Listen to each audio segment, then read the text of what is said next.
So this is the station chapel of San Ramon, and that one is actually the pioneering worker in this place, Pastor Cecilia Bugoy.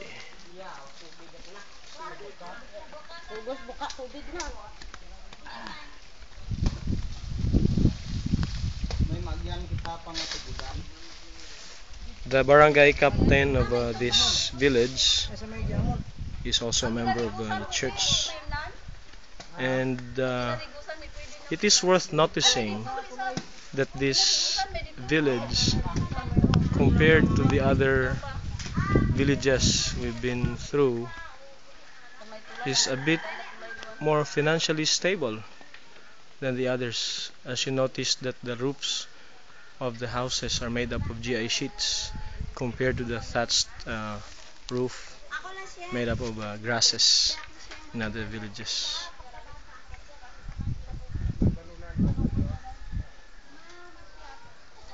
So from here we move on to another village.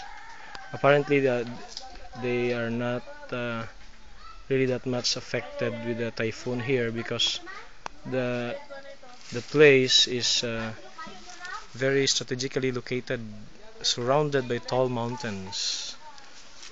So it's a very nice place, very good. Yeah.